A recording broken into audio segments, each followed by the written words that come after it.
All right, let's jump right into it. Today, we're taking a deep dive into, well, London. Ah, London. Planning a trip there, though, can be a bit, Overwhelming. yeah, like drinking from a fire hose, right? Absolutely. Yeah. I mean, you've got the iconic spots, the hidden gems. So much history, so much to see. Exactly. And that's kind of what we're tackling in this deep dive today. We're going to be using this Love to Visit London newsletter. How cool. Kind of show you how to, pick out the good stuff, the things that'll make your trip unforgettable. I like it. Like being a curator for your own London experience. Exactly.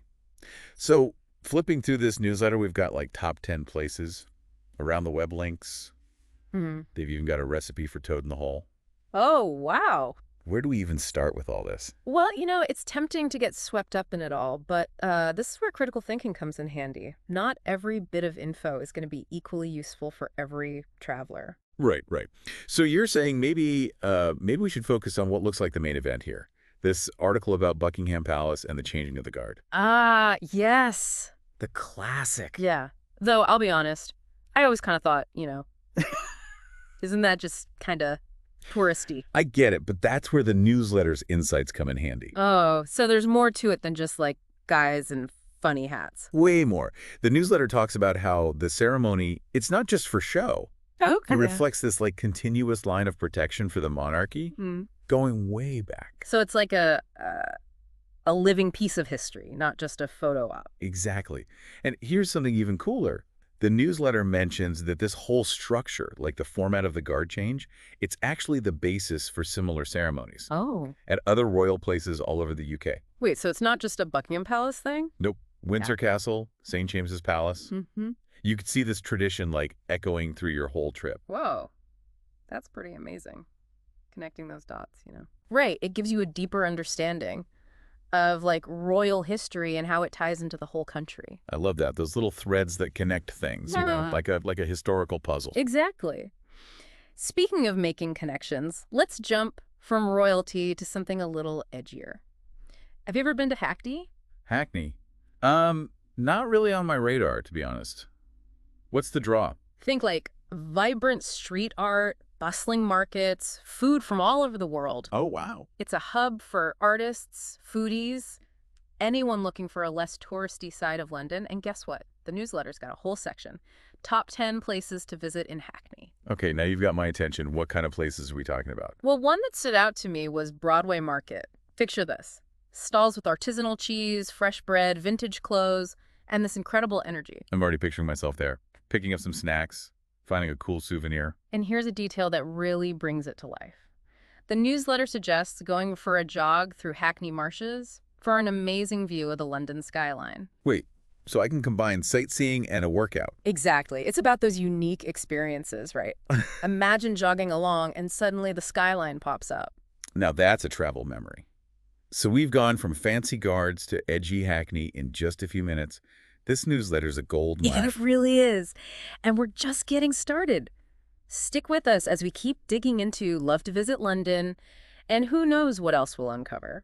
So, thinking about it, a good trip isn't just about the places, right? It's the stories, the things you learn along the way. Oh, absolutely. And speaking of stories, this Around the Web section in the newsletter, Yeah? full of fascinating links, taking us beyond the typical tourist stuff. Ooh, I love those rabbit holes. Yeah. What did you find? Well, there's this article about the Buxton Memorial Fountain. The Buxton Memorial Fountain doesn't ring a bell. So, you see monuments to kings and stuff? Yeah, sure. This one's different. It's dedicated to the fight against slavery. Wow.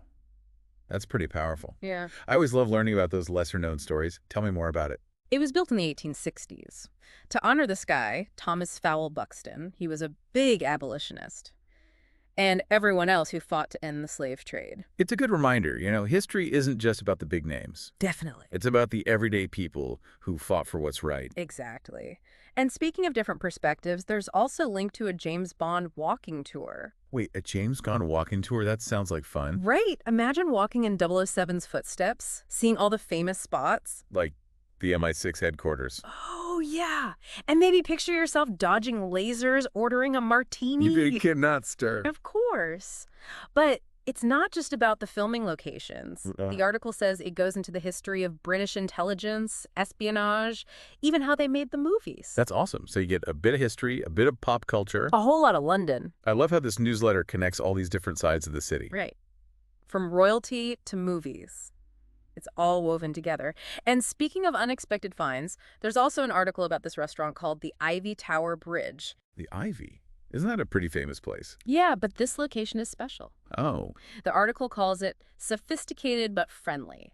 And the menu has everything. British classics, Asian-inspired dishes. sounds fancy. And get this, it has amazing views of Tower Bridge. You're kidding. So you can have a delicious meal while looking at one of the most famous landmarks in London. It's all about combining those senses, right? Yeah. The taste, the view. It creates a memory that sticks with you. You know, we started talking about not getting overwhelmed by information, but now I want to add more to my trip. This newsletter is incredible. That's the beauty of exploring, isn't it? The more you dig, the more you find. And believe it or not, we've got even more to uncover from this newsletter. Back for round 3. It's amazing how much we've already found in this newsletter. It's really well curated, it gives you a starting point and then lets you go explore. Make it your own.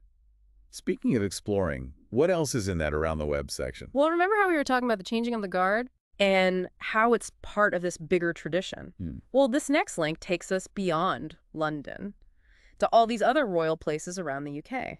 So like we're expanding on that first idea. I love that. What kind of places? It's like a guide to royal palaces, castles, and residences. Windsor Castle, Holyrood Palace in Edinburgh, even Hillsborough Castle in Northern Ireland. Wow. So you could start at Buckingham Palace and then go on this whole royal tour. Yeah, following those historical threads across the country. And it all came from that one article in the newsletter. It's crazy how one little thing can spark a whole journey. Oh, Before we wrap up, I wanted to ask about that from social media section. yeah. It mentioned the London Eye being the tallest Ferris wheel in Europe. Ah, the London Eye. I mean, that's kind of basic, right? What's so deep dive worthy about that? I bet you're thinking even the simple facts can be a starting point. Exactly. It's not about the fact itself, it's what you do with it. Maybe it makes you want to finally ride the London Eye, Right. see the city from up high. Or maybe it gives you an idea for a whole European trip, going from city to city, riding all the different Ferris wheels. I like that.